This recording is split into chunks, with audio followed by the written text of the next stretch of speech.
After we infiltrate the Spire of the Watcher, Bray heads into a bunker with a Fireteam to clean up what we missed. Vex still remain in this bunker in search of lost secrets. One of these guardians is quite unique though. MOSS-2 and his ghost No Name have an interesting relationship. This ghost can control his guardian's movement and even fight for him in battle thanks to a chip connected to the back of his head. Today let's talk about MOSS-2 and his Fireteam in the epic showdown inside the pillory bunker.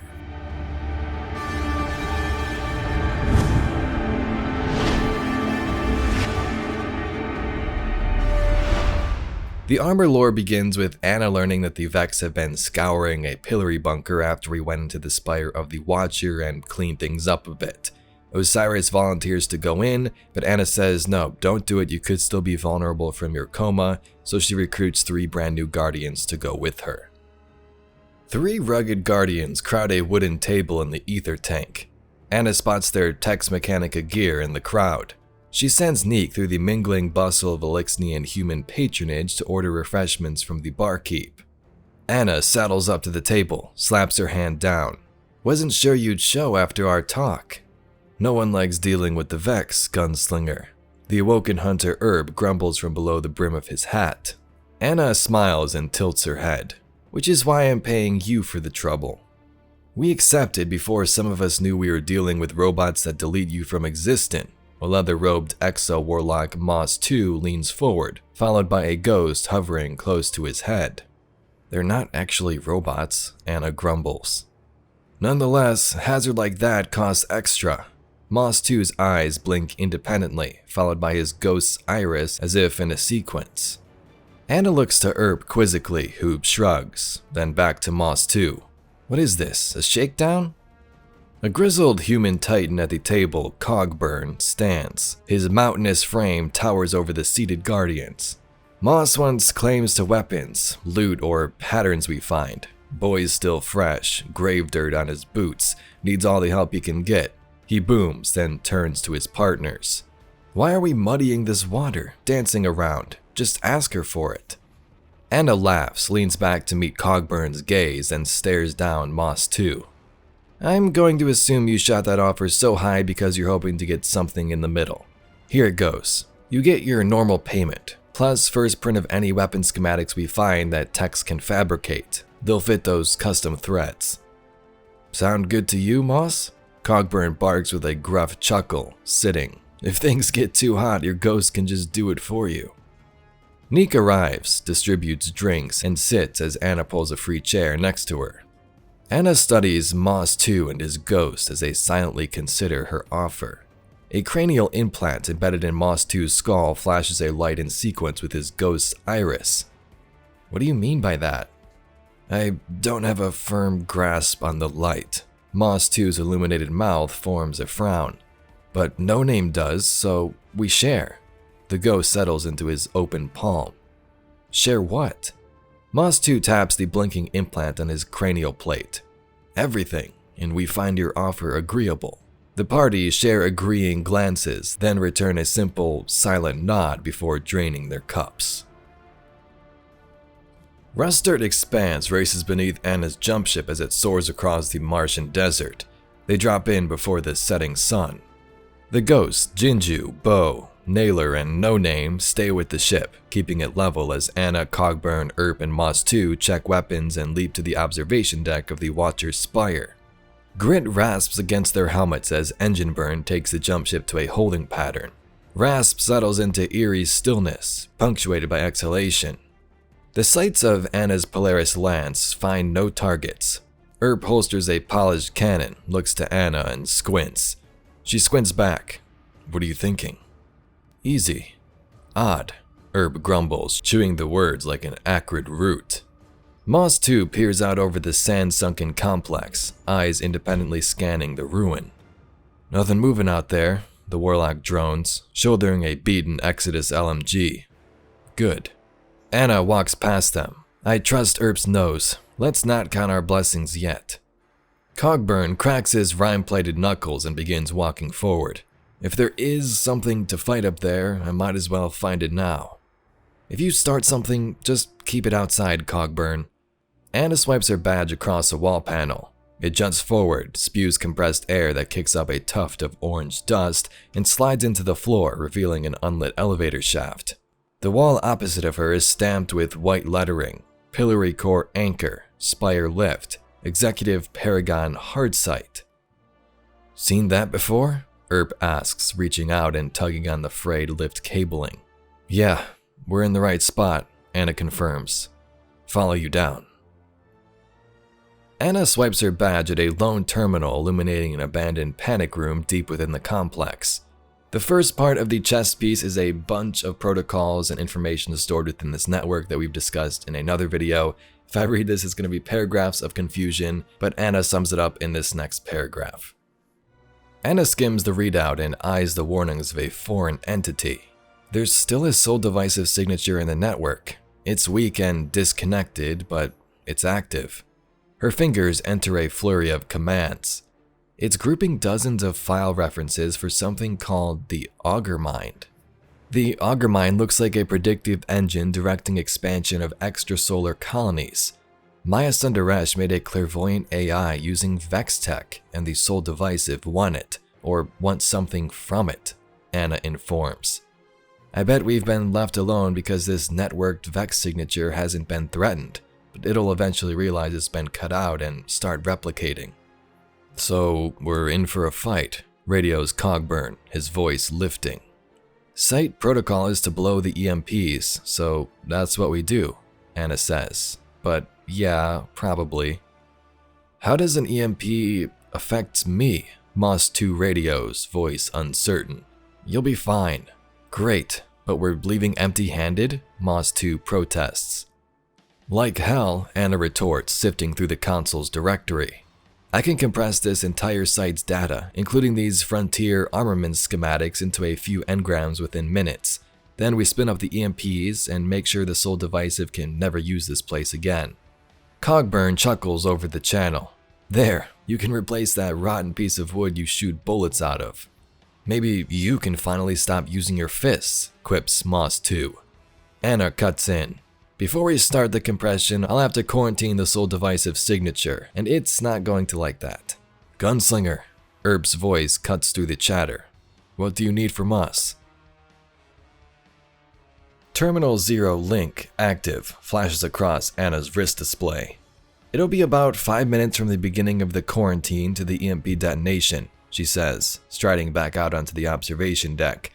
Jinju, you ready for the transfer uplink? Whenever you are. We'll need to hold the observation deck and keep it clear for Jinju to bring the ship down. Once the EMP starts spinning up, transmats can get a little squirrely. Moss, you, that big gun of yours, and I keep the skies clear. Earp and Cog sweep the deck. MOSS-2 takes a deep breath and racks his machine gun. Earp pauses from loading cylinders, charge running from his fingertips to grunt acknowledgement. 5 minutes shouldn't be a problem, Cogburn states with confidence, his eyes noting points of covered terrain. We'll need about 30 seconds to clear the effective range and break Atmo, or, we crash. So account for that. Anna loosens 18 kelvins in its holster, then unslings Polaris Lance. Ghosts, I want you calling out contacts from up there. Take away their element of surprise. Jinju, will do. No name. MOSS-2 blinks unevenly. No name on Overwatch. Naylor, keeping an eye on the situation. Bo, targets will be marked. Anna sets into position and looks to her wrist display. Here we go. Terminal 0 link active. Initiate AI sec EMP fire. All. T-minus 5 minutes. Earp is the first to see the sole divisive materializing. Naylor, Hobgoblins marked. The sole divisive belonged to the witness, I hear. Earp draws and sends shots singing from his Vulpecula through hobgoblins until expending his cylinder. He takes to the edges of the deck, reloads mid-dodge over a searing line rifle beam, and flicks a skip grenade into their ranks. More snipers marked. I wonder if their radiolaria is different from the main collective. Jolting arc breaks the hobgoblin formation. The remaining Vex pivot their attention to him. Arc amplification surges through Earp, shortening the span between him and his enemies. He hits their formation like a bolt jumping through open receivers, weaving chains of electricity through the outer ring of the deck, dancing between Soul Divisive frames with knife, cannon, and striking bolt. Cogburn is about to die. Earp covers the distance to Cogburn's attacker in a flash. He slides in, rolls between the Minotaur's legs, and delivers a thunderous counterblow uppercut that leaves the Vex blind open. The hunter levels his cannon with the target's vulnerable radiolarian globe and fires, leaving a frigid headstone in its place, which Cogburn pulverizes into shards with a backhand. You have a contact straight ahead.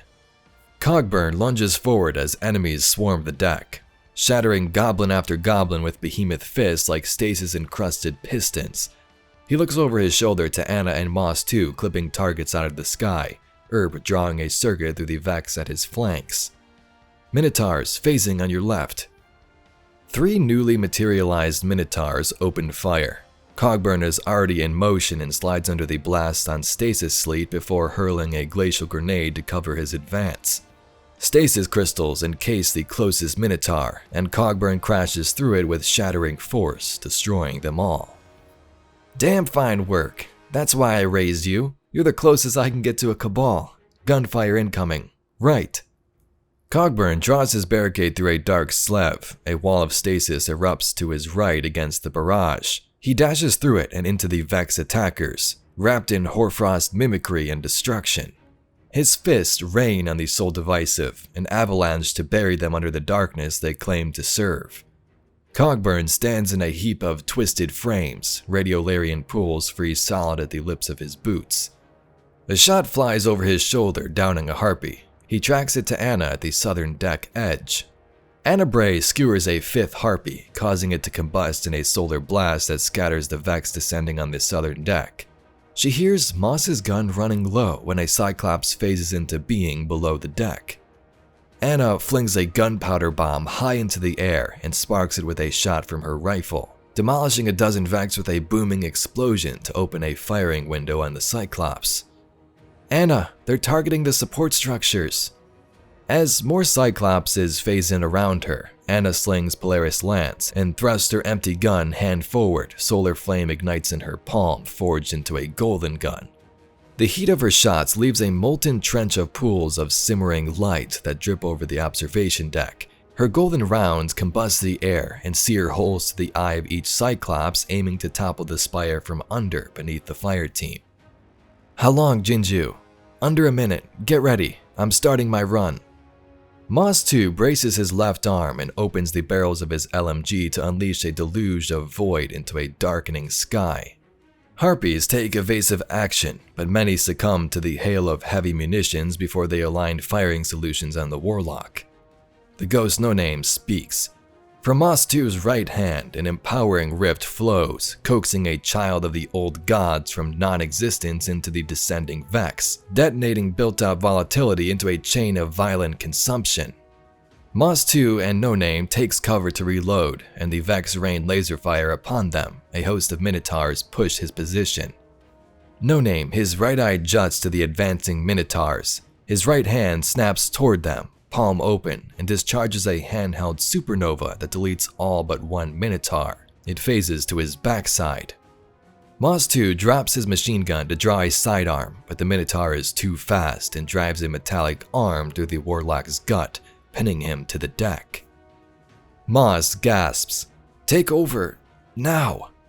No-Name, MOSS-2's body shudders, his eyes sink. Then he unleashes a shockwave of Nova Warp erasure, detonating the shield of the Minotaur, pinning him down and devouring it entirely. To stitch his wound, the Warlock rises like a marionette, floating in a violet singularity. Jinju is nearing the deck. MOSS-2 will cover the retreat. MOSS-2 speaks as light stitches their wound, eyes moving independently of each other, his voice layered with another, unfamiliar and frying with interference. Jinju brings the jump ship down through a screen of laser fire, breaking speed just long enough to stabilize near the observation deck. Anna leaps aboard and lays down covering fire for Cogburn to slide in and shield the ship from harm with glacial walls. Earp boards with a flourish, hurling an arc staff into the sky to stick a harpy like a lightning rod and clear the air for takeoff. MOSS-2 is the last to board, void volatility flittering off his body as Jinju punches the engines. The Fireteam blasts off toward the safety of the sun, followed by a wave of electrical distortion that leaves the complex dark and littered with fried soul-divisive frames. So there you have it, Guardians, the story of Anna and this amazing Fireteam going back into the Spire of the Watcher. Cogburn and Earp are characters of their own and have interesting personalities, but MOSS-2 is where this really shines. This character and their ghost No Name can connect together. The ghost can control him, as we've seen it launch that Nova Warp, and they did manage to escape getting a bunch of information which I talked about in this video right here.